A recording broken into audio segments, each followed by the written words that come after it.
Hello, I'm Seema Rao. I am from Cleveland, Ohio, United States. I'm a museum professional with about 20 years of experience, mostly in art museums, though I have consulted with other types of museums as well. And I am here to talk about some of the positive changes that might happen in our field after COVID. But first, I think it's important that we note that COVID has made enormous substantive changes in society globally. Uh, there's no place, potentially Antarctica, I don't know actually, but really any of the major inhabited continents have been touched irrevocably potentially by this. I think that you'll find, if you look at global numbers on COVID, that a lot of the hardest hit places are places that have people of color or have high rates of poverty. Now, that is not um, anything but a sign of colonialism and structural racism that is rampant across the globe. If some group is hard hit, it is not about necessarily a genetic predisposition. It's probably a sign of things like coming into this pandemic with fewer resources to stay healthy or greater amounts of stress because your life is very stressful. So when we talk about what's positive, and I think that, there are a lot of positive things I've noted for the field of museums, and maybe even for society, because of course they go together. We need to remark on the fact that these positive things are on the backs of people who had terrible, terrible, illnesses. Many people will get sick, and a lot of people will die. And those people who got sick and those people who died had families who care about them and whose lives were changed.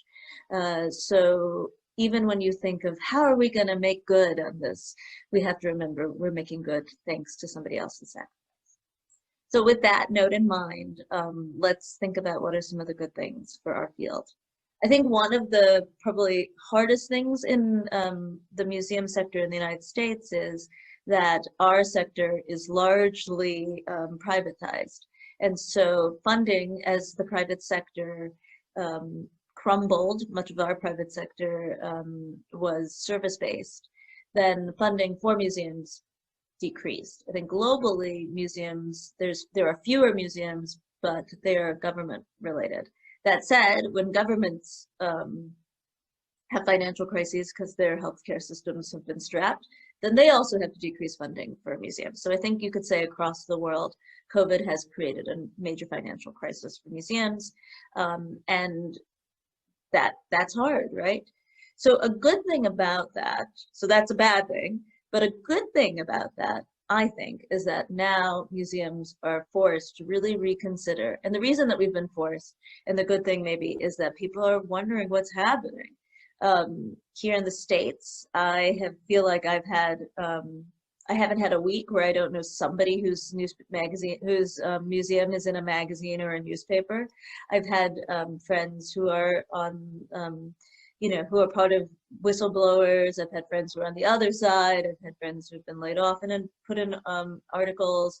There's people in all parts of this. And the work of museums is often seen as a monolith, right? Like you might think, you might work in a national museum and people think of the nation, not the person who put the labels in the case. A lot of our work is meant to be transparent. Museums try almost to be ahistorical so as to solidify their authority. And that can be helpful. I mean, I think that there are certain funders, for example, who want to seem like they're giving to something that will last forever.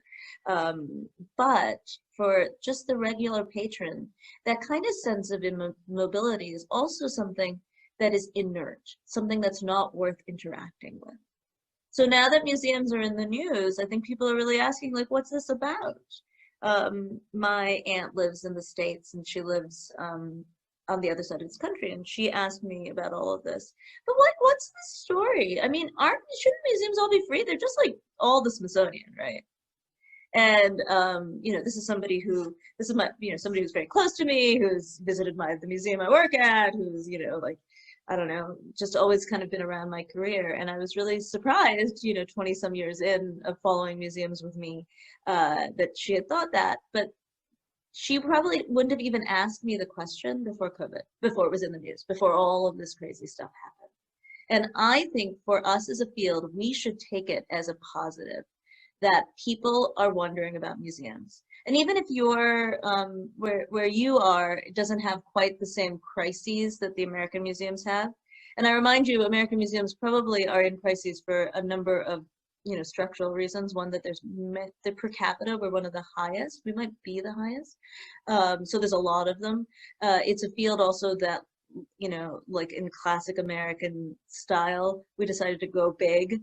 So we expanded quite considerably, both in terms of each physical building. There's a lot of expansion projects in the late 90s, early 2000s. So museums themselves were getting bigger, and then there were more of them. And so you have many, many more sort of specialty museums in the States, I think, than in anywhere else. I believe that's true. I'm sorry to say I don't have a citation. So somebody feel free to tweet me at Artlust if I'm wrong. I'm happy to learn about new museums. But that kind of expansion, of course, when the economy isn't good, has to recede. And that recession for us as a field could be the sign of a good chance to transform. And I think that's a positive. So that's one positive I would say out of the field. What's another positive? I think museums are often very scared to make changes, even very small changes, because we feel that we have the weight of the world. This goes back to kind of the idea of the future. If you're going to have to do something that somebody 100 years from now will be impacted by, any museum professional in the world is not working for just the visitor who walks in the door, but every visitor who will ever walk in the door. That's a lot of pressure. That's like saying any choice you make could screw it up for all of eternity. And museums act like that sometimes. If you think about the number of meetings we might have for putting up one very subtle sign that says, pull, don't push. If you've ever had any conversations with anybody, the long debates on whether you should say don't touch or do not touch on the floor vinyl that most people won't even read.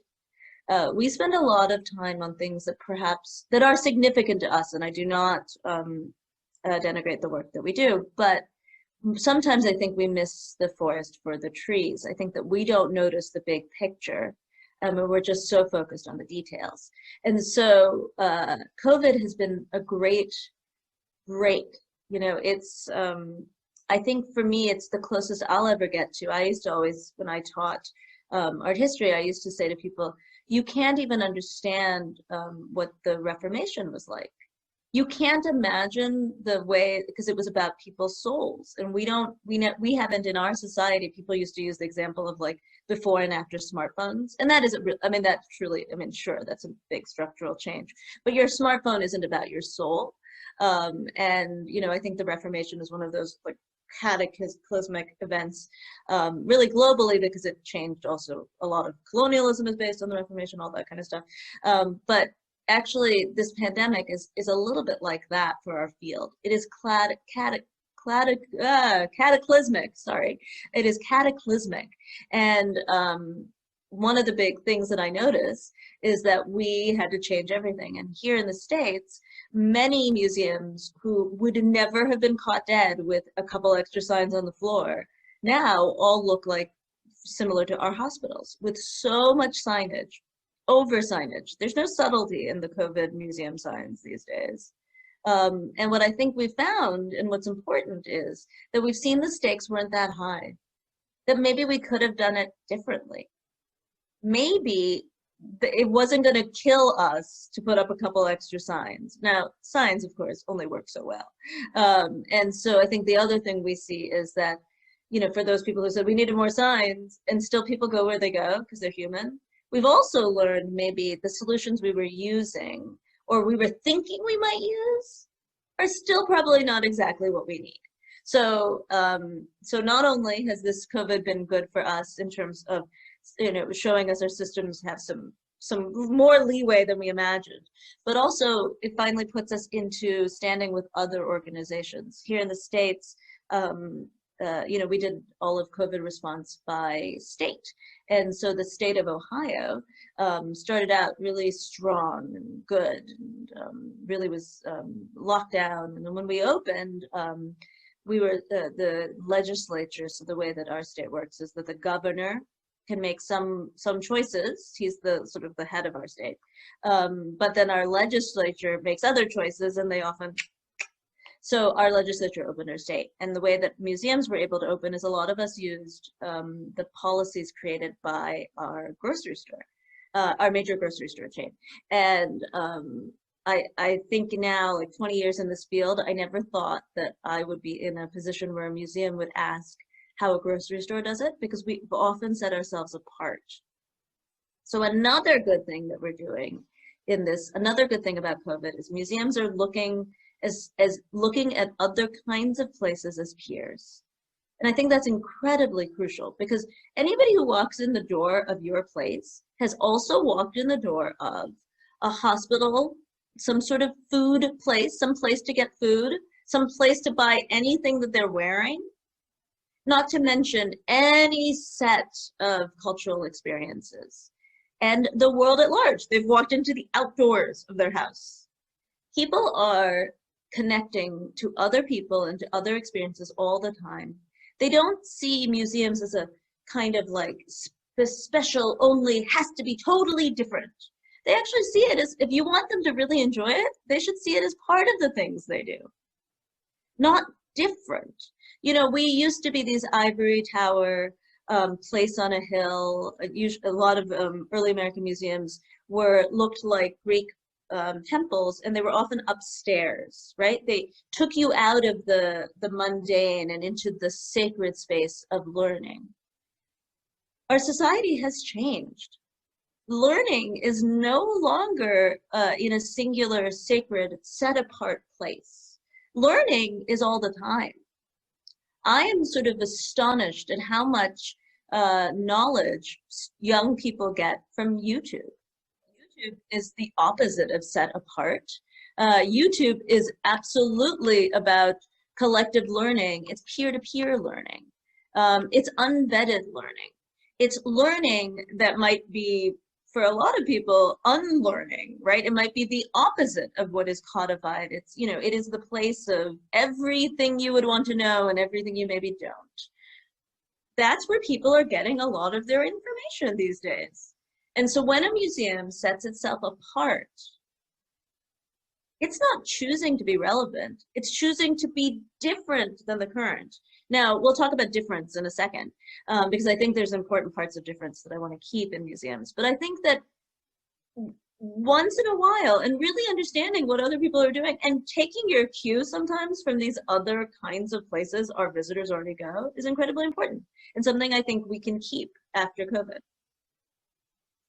So another thing that we've done really well, and that's sort of to key onto difference, is we have learned from other museums. And I think about people who, lots of people, I had done a thing, now it feels like 100 years ago, but it was in March, called Museum Games. And I encourage museums to work together to create some crossword puzzles. And then many museums went their own way. Museum Games, I sort of put it out in the world, and then everybody took it the way they wanted. And I hope people are still using that hashtag on social. But my idea was that people need some play. Museums are a good place to play, and I want them to know that. And that's a good example of many initiatives. I think social is sort of leading the way on this. But many museums right now are saying, you know what, there's no before. You know, all the things we knew before in museums just don't really exist right now. And so I want to create the now with other people who want to create the now with me.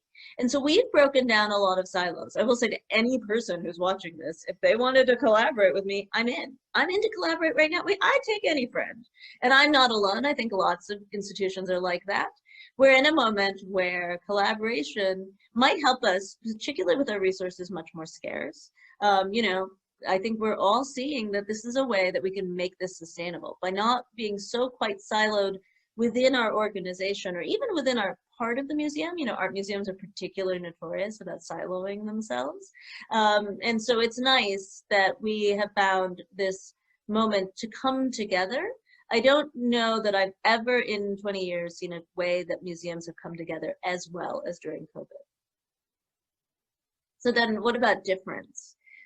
So one thing that we have also come together to do is to do something that sets museums apart. And I think of like the Getty's initiative, social initiative, where they invited people to dress up like, you know, like artwork. And then there's been initiatives about drawing. There's initiatives, you know, I said museum games. I'm sure there's others I just can't like call to mind just this minute. But one thing museums, and I think the best takeaway from this is museums have been forced to change. Museums have been forced to really reckon with what people think about them, what the public thinks about us, independent of what we've been like marketing and selling to them. Museums have been forced to look outside of our organizations for solutions. Museums have started looking to each other for solutions. So these are lofty kinds of goals, right? These are kind of hard things to imagine. So I've just told you all these big things, you know, like the government funding is less, but it can make us better, all those kinds of things. So what are some practical ways, you know, after all of this really sort of highfalutin kind of conversation, what are some practical ways that we can take some lessons from COVID? Well, here's some, so those were the big picture ones. Here's some practical ones. How about this? One is that anybody's phone can be their office. And a practical thing you can do is when you are doing, you're in the galleries and you're going to do a physical tour for patrons in the future, you could probably also turn that into an Instagram live tour. Or maybe when you're practicing, you could do it as an Instagram live tour, and then the next day you do the live one with people, because I think, you know, that might be too much juggling even for a museum professional. So that takes from the learning to be with other people. Other brands, you know, use their cell phones for production. So that's another useful tip you can use. In that tip is a second thing that I think is a useful tip that we can think about from COVID. We often have, as I said earlier, some really arcane systems, and we often have a lot of rules that other fields don't. One thing I think that other fields do a really good job of is, like, if you ever hear anybody talk about like a marketing campaign or a multi-platform delivery system, what they're saying is, I'm gonna think about this once and then use it 5 times. I think for museums, we're often so focused, probably from our academic training, on how it's different, that we don't think about how it's the same. So when you write a label, you often don't think about that label turning into a tweet or turning into a blog post or turning into a talk. Usually the people who do all of those different things are different people. And so a practical thing I think we can do is find ways that we can communicate with all the people who do those different delivery tools on how they can share knowledge and make it more efficient to put out more kinds of things from the same bit of work. So, you know, being more parsimonious with our time, perhaps, and being more sharing with our knowledge. That's another practical thing we can get. Another practical thing we should get is that our audience is the world. If you can manage to get on the internet, anybody can find you. And I think about this sometimes. I was doing one of our first Zoom tours, and there was 3 people on my Zoom. It was a lino cut class. It was a drink and draw, as we have a lot of in the States, but I was doing lino cut. Now, as I say it aloud, it doesn't seem like a great idea to drink and cut lino, linoleum. Lino cuts are a kind of plate. I actually have one sort of over there, but I'd have to leave, that you can print on. And, but I wasn't drinking. So I was just cutting. They were watching me and learning how to do it. And I had 3 people from the Scottish Highlands. And I sort of thought, where do you get you know, linoleum in the Scottish Highlands, but of course you can get linoleum probably anywhere, and you can use wood if you don't have linoleum. And it reminded me that home is really important, and where we're from and sited museums are really important, but people often see a thing that is geographically separate from them as something that is part of them. So that person, I don't know if they were maybe a Northeast Ohioan, moved to Scotland. I don't know exactly what their particular story is, but that for a lot of people, home isn't where they live. And what they feel connected to isn't necessarily just the things they experience in real life. And so take that with you. Take it and like own that. Be real excited. And especially for people with very specialist collections, this is a real boon for you. So if you maybe have a collection of amazing baskets, baskets are a global phenomenon that we still use, right? So even if your basket might be 150 years old and made with some sort of very specialized tools or techniques, or maybe has a special function, there's probably like a amazing small world of basket lovers who can come and find you on the internet. So that's another practical boon. Use the internet, tag, tag, tag, post, post, post, repost, repost, repost, but use the tools within our delivery systems for your good. So that's a that's a third practical thing. So a fourth practical thing, I want to give you 5. So a fourth practical thing is learn from the fact that we've all had to do things a little bit faster. You know, doing things slow has its benefits. You know, if you're planning an exhibition, it's great to have a little extra time because it gives you a sense, one, a way to check all your errors, but it also gives you a sense that you have a full scope of whatever topic you're doing. But fast is also good because you get it out there and it becomes important when it's relevant. So we just did an exhibition where I work that was commissioned by we commissioned 14 visual artists and 10 writers to capture this moment in history. If we then showed that in 5 years, which is kind of like art museum timeline, they wouldn't have been relevant to people. So this happened to be really relevant right now. And so doing things quickly can be very, very helpful because you're hitting people when they need it. The other thing about doing things quickly sometimes, and especially if you signal it in a way that makes it clear, is that people might give you a pass if it's not exactly right. We in museums have to make everything right because we're worried, we're fearful. It goes back to what I was saying earlier. And so when we let go of some of that fear and we do it quickly, but not always. I'm not saying like, let's not do everything quickly. I think that would just ramp up our stress and decrease our wellness. But if we let some things happen fast, I bet that the kind of positivity both your staff feels because they've had the accomplishment of doing something and actually getting to see it come to fruition, but also your patrons will feel like, oh, they're speaking to me right now. And then finally, speak to them right now. I think the best thing that I see practically, so not in the sort of philosophical first few things I was talking about, but the absolute best thing that I see is that people are speaking in ways that are more colloquial. Museums are getting with the times, and that's an old phrase here in the States, but people are really being allowed to use colloquialisms, to make new connections, to use Facebook Live, to use Reels, to use TikTok. You know, we're being given even more we're able to be more transgressive, especially in the digital sphere. Because, you know, especially in the ephemeral digital sphere, because it, you know, feels like it's okay, it's of the moment.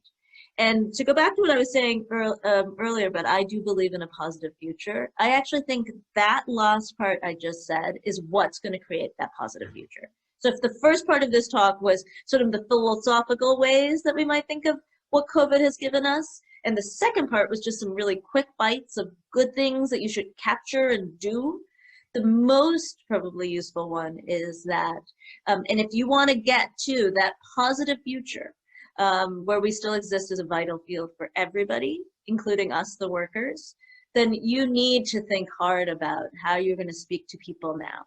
How you're going to speak both like in the practical, you know, am I going to do a video or am I going to do a Reels or am I going to do a stories?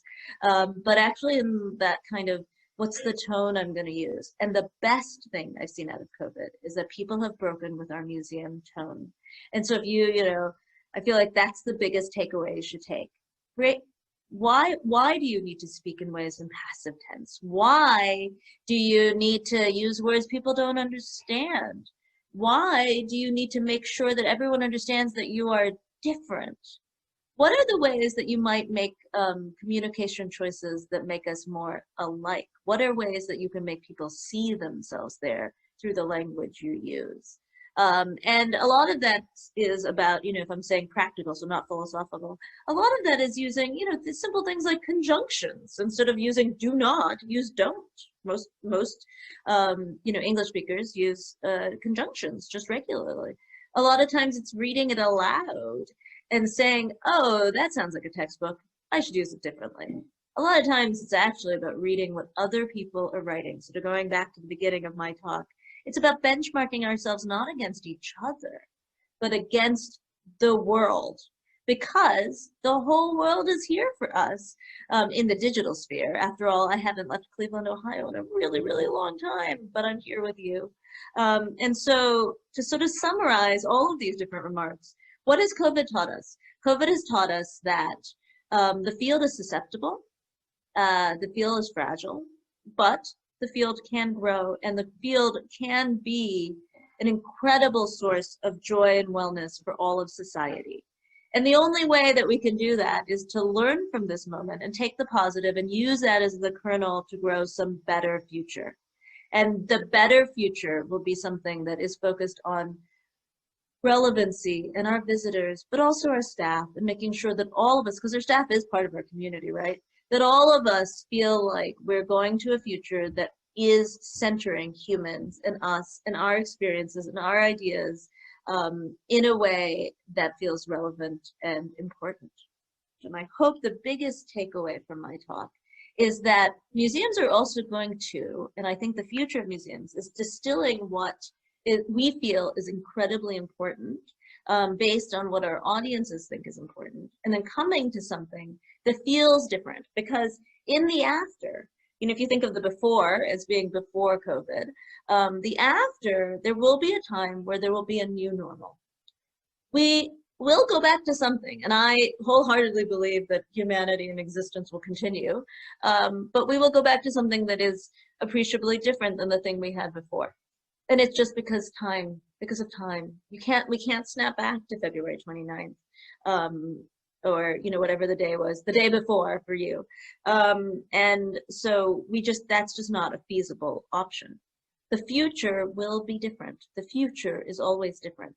And so if that's the case, then what we're going to want to do is take all these lessons that we learned in this about the fact that our visitors are not just benchmarking us against other museums, but other places.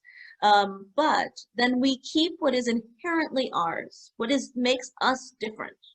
Museums are not libraries. Museums are not grocery stores. Museums are museums. And we need to understand what we feel, and this is where you do silo up. What you personally feel for your institution and with your community is what is most important to your visitors.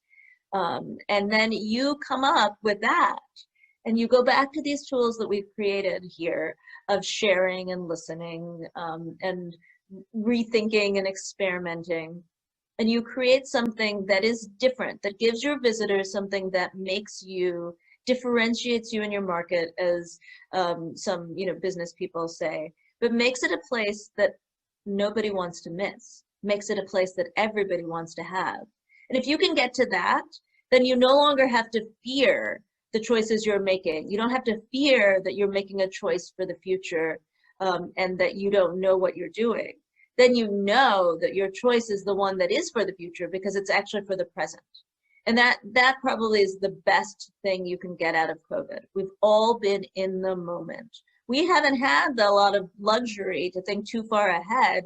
We've just been doing what's best for right now, a lot of museum people. And actually, I bet if you do what's best for right now, taking all those factors that I mentioned into consideration, you're going to do better for your future and make for a better future than if you fear what's coming ahead.